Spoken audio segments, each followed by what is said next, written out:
Okay, so we are back on site finally. It's day 75. It's been a couple of weeks, I think, since we put a YouTube video up.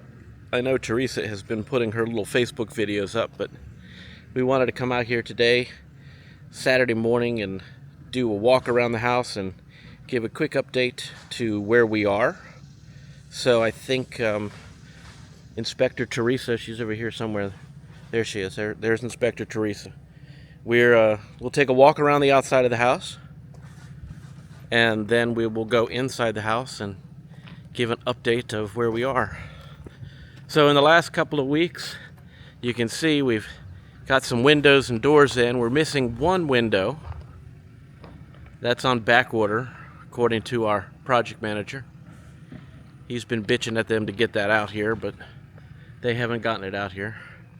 We've also got all the mechanicals done inside, which we'll go in and take a look. That's electrical, HVAC, plumbing, and low voltage. And they've run utilities out here to the outside of the house. So we have our electrical meter. As we walk around the house, we're all going to be falling over rocks and stones and piles of dirt. Our gas meter, with our very long gas pipe, I think we're going to try to do, we'll use that for like a painting station where we can hang things on the pipe and we can paint. I think that's a good idea. Yeah, dry our shop rags, that's good, that's good.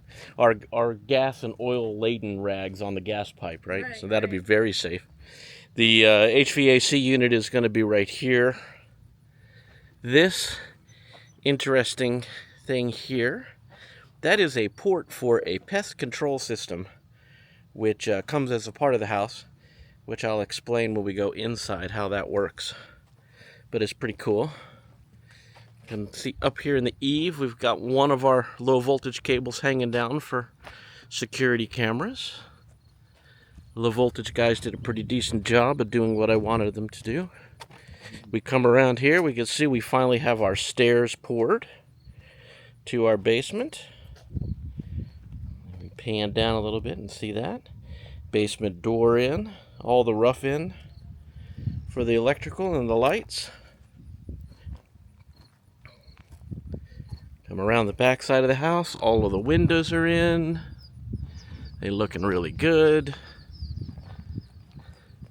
Again, low voltage hanging there for a camera. Come around the deck side of the house.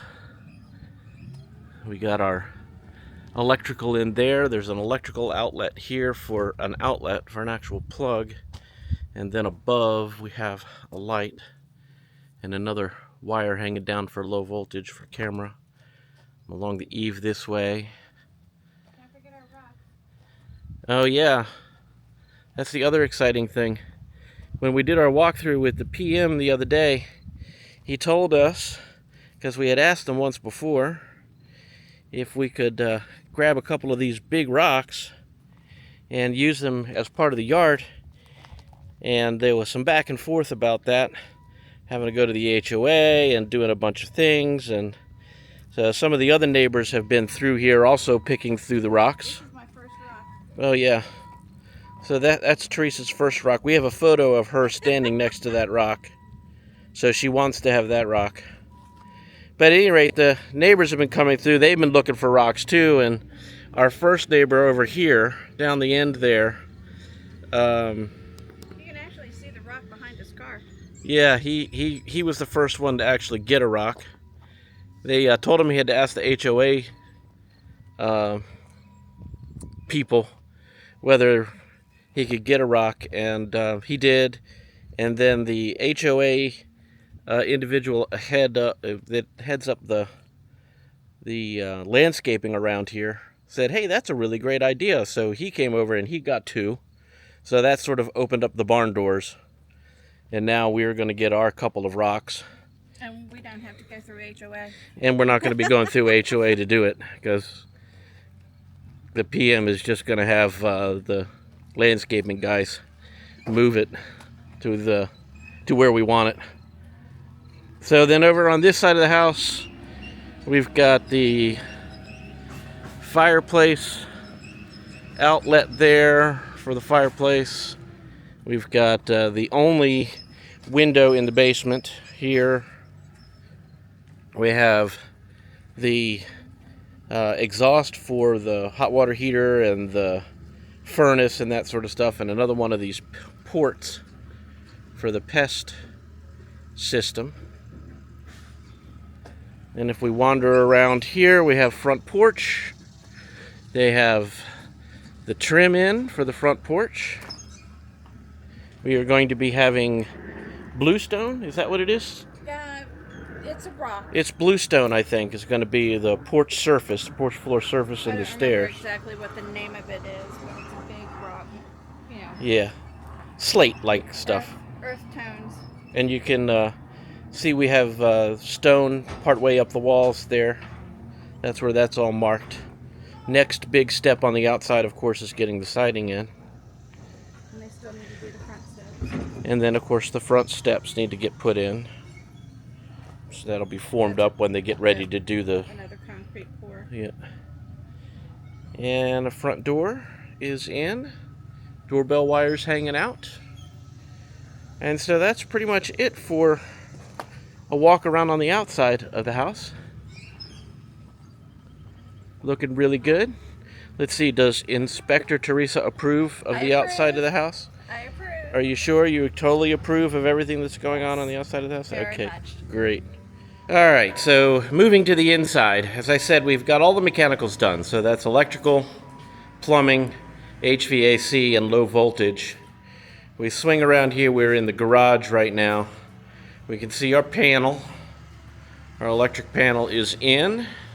200 amp panel service. All the electric wires go up into the garage ceiling, and then they get distributed around from there. While we were doing our walkthrough with the project manager, Teresa actually picked up the fact that we're missing a plug over here, so we should be having a plug put in there where the G is in AP to center to garage ceiling. Over here, the only thing of interest to note is we actually did put the pre-wire for electric car charger. Who knows whether we'll ever have a electric car in our lives, but we put it in anyway. It's good for resale value.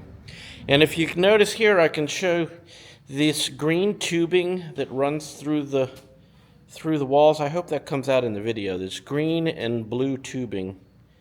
That is all part of the pest system. And I was very unfamiliar with what it is. It's called Trex, Treaxx, I believe. I was completely unfamiliar with it, and I looked it up to see how it works. And it's interesting. The tubing runs all around the perimeter of the house, and it's a porous tubing. And the pest company puts their chemicals in through that tubing, which then goes throughout the entire house and leaches into the walls where the pests are. The material that they use is supposed to be eco-friendly, good for the pets, good for the peoples, or the pets that are peoples, or the peoples that are pets. So we all should be safe from it. Obviously, it is a yearly service that we have to decide whether we want to afford, but I think it's fairly reasonable in cost. So at any rate, we walk in the house. Again, we got all the electrical done. We are looking at the, what is this, the powder room, bathroom, and the mud room area.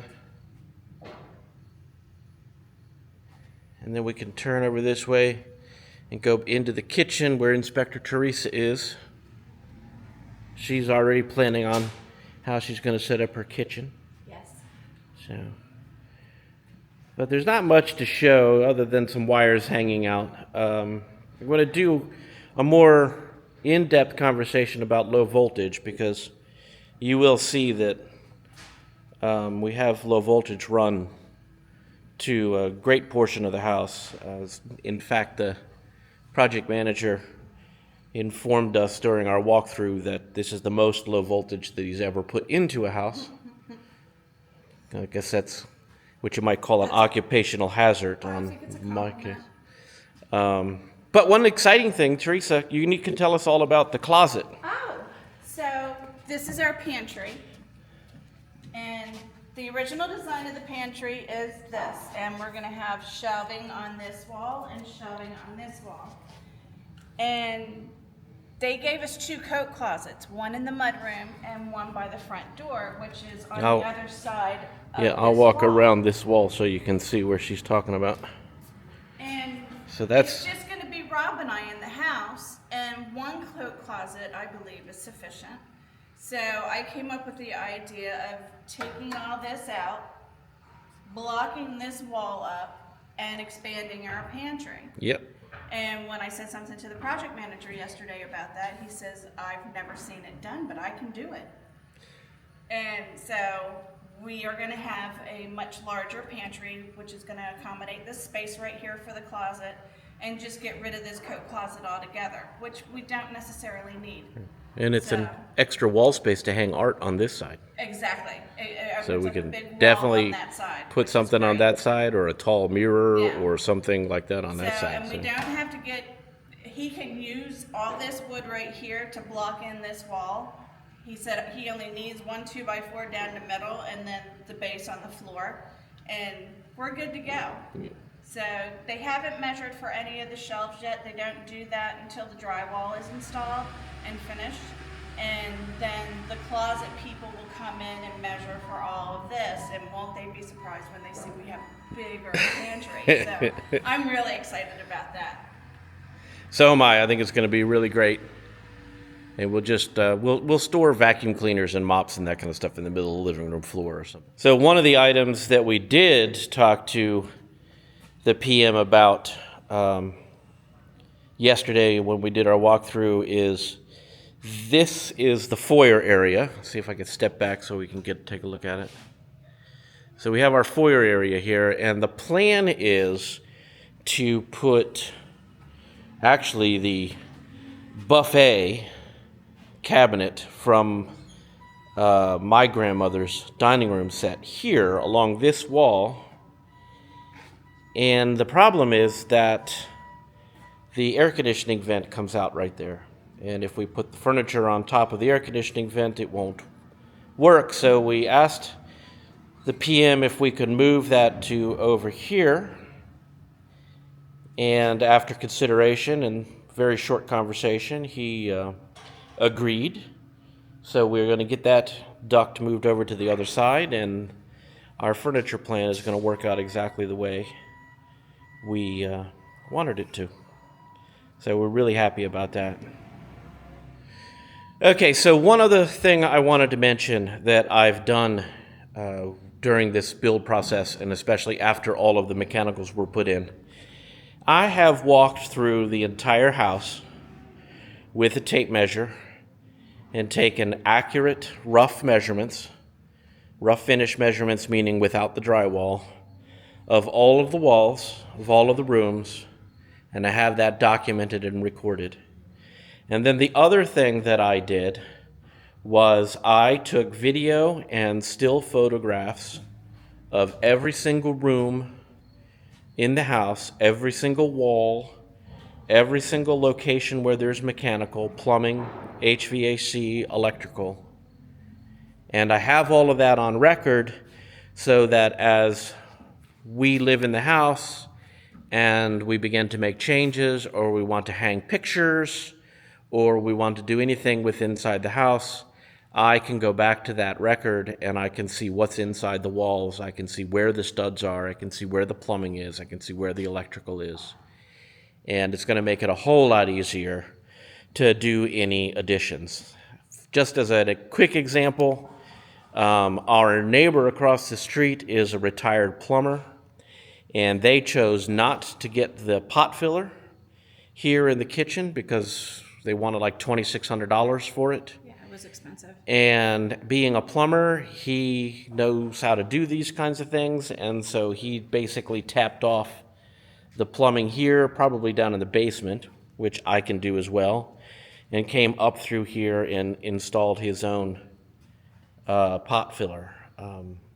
Without having that hyper survey of all of the walls and the pictures and videos, it makes it very difficult to know what's in those walls and where you can cut holes, drill holes, etc. So I took the time to do that. Took about 3 hours to walk through here and do the entire house. And I think in the long run it's going to pay off. So it's something that I strongly recommend anybody who's doing a build to do. Take the time, come in, measure, make sure you know where everything is, and do that kind of documentation. The other tip that I wanted to provide for the walkthrough, so I told Teresa when we did a pre-walkthrough the night before our walkthrough with the PM, I told Teresa to walk through the house like we're living in it. And what I mean by that is you walk through the house, you flick the switches on and off, you flick the lights on and off where you think they're supposed to be, and that way you can help identify where maybe a switch is out of place. We were walking through here sometime a couple of days ago, and we noticed, for example, that this switch here, which is the primary switch coming into the house, is now located in the right location where the door opens, right? So when the door opens, you can get to the switch. But it was located over here behind the door, and obviously that's not correct. So we had that made sure that they had that corrected and fixed. We also noticed that the doorbell wires were run through on this side. Everything was run through on the wrong side of the swing. So the best thing to do is when you do your walk through like you're living here, walk through like you're plugging lamps in, you're plugging devices in, you're turning switches on and off, and you're literally living here so that you can identify what is convenient or not. We also found that this switch over here, we have a china closet that's going to go here.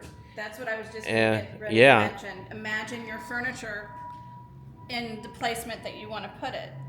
And I was imagining the china closet here, and I'm like, that switch is going to be in the way. Because the china closet is wider than that. Yep. So, and and imagine your furniture in the living room. And that's why what we did and came up with the measurements for the plugs in the floor. So we don't have extension cords going to the outlets on the walls. We wanted plugs in the floors, which goes back to why we want the vent moved in the foyer, because we imagined where the furniture was going to be there and it blocking the AC vent. And in fact, if I can edit into this video, I have drawings of the house, floor plans drawn out of the house where we actually sat down and placed furniture so that we could identify where the furniture was going to go and knew how things were going to lay out in the house. So it's really important to do. This is the kind of thing that an interior designer would do for you if you have an interior designer. And if you have the funds to be able to afford an interior designer, because they're expensive. Yeah, but the interior designer will be able to do that kind of work for you and help you with that sort of thing. But it's absolutely worth the effort to come in before your pre-drywall inspection and do that exercise, wander the house like you're living in it, and make sure everything is located where you want it. I also very strongly suggest doing your pre-drywall before the insulation goes in, because once the insulation is in, you won't really be able to see what's in the outside walls. And then if there's any special insulation in your inside walls, bathroom walls, kitchen walls, etc., you won't be able to see that. And if they've blown the attic with the blown insulation, you won't be able to see all of the wires and the ducting that's up here in the attic. So very strongly suggest that to come in and do all of that We're very prior. fortunate because we only live 5 minutes away from our new house, so we're over here every day. We are. That's why you have the moniker Inspector Teresa, because you come over here and you inspect everything every day. And you point things out even to me when I don't see them. So. Well, I mean, that's, when we did our walkthrough, before we did the walkthrough with Corey, the project manager, I had almost 3 pages of things that I Yep. just wanted to touch base on him. Yep. You Most know, of them were whether it's from questions. a plug or the vent Yep. or, a weird wire. And most of them were questions, and most of them were minor, but And he answered every one of them. yep, he did. He did a fantastic job. The project manager on this build has been absolutely fantastic. Very thorough. When we did our walkthrough yesterday, there was very little that we had to go over with him to have fixed. He'd already been through here. If you can see all of the orange marks that are on the walls, he'd already been through here and done his own punch out. So there was very little that we had to do as far as making changes and punching things out. And he's gone through and he's marked everything on the floor in orange paint so that all of his trades that come in know what they need to do. So for example, here in the sunroom you can see LVP, that's for the luxury vinyl plank flooring. SF over there is for ceiling fan, to make sure the drywall guys note that there's a ceiling fan above. So they go beyond the normal, in my opinion, when it comes to doing these builds. Warmold has been a fantastic builder to work with, although these are, I don't want to use the term tract homes, but development style homes. Warmold actually does give you the opportunity to do a lot of custom work in here, and so I highly recommend them. So honestly, other than the low voltage stuff, which I'm going to do in a separate set of videos, I can't think of anything else to give as far as an update. The house is completely ready for insulation, which is scheduled for Monday. And then drywall, hopefully by the end of the week. It'll very dependent upon that window getting put in.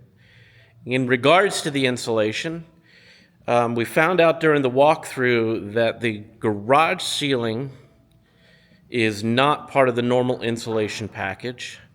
Which I think is silly. Yeah, I agree. I think the garage should be insulated. But that ceiling is not part of the insulation package. But again, in the same note as moving that duct for us, the PM was more than willing to give us the name of his insulator, have us give him a call, which I did yesterday, to get an estimate on getting that done as well. And so at least we have the option to have it done, and I could just write a check or do something like that to get that done. And I think we're giving very serious consideration to getting that done. Now, other than that, we are pretty much done. Inspector Teresa, I think, is happy. I am. So she's... And he gave us a approximate estimate of the end of October for completion. Looking like the end of October for completion. I could still use November. Teresa wants October. I don't want to pay the mortgage payment. That mortgage payment could do like nice big TVs and that kind of stuff. So, but nonetheless, it's time. It's time to get in, time to get moved in. And so that, I think, will be it for this video today. I hope to get this up a little bit later this afternoon. And like I said, I'm going to start a series of videos on the low voltage in here, because I think it's important to get as much low voltage in your house build as you possibly can while the walls are open, instead of trying to do it afterwards. But we'll go through that more in depth when we start talking about low voltage. So, from 13, is it 13? George Corbin Court. We are done for today, and we will have more videos coming. So, like, subscribe, do the thing, and can't wait to put more videos up. We'll talk to you later.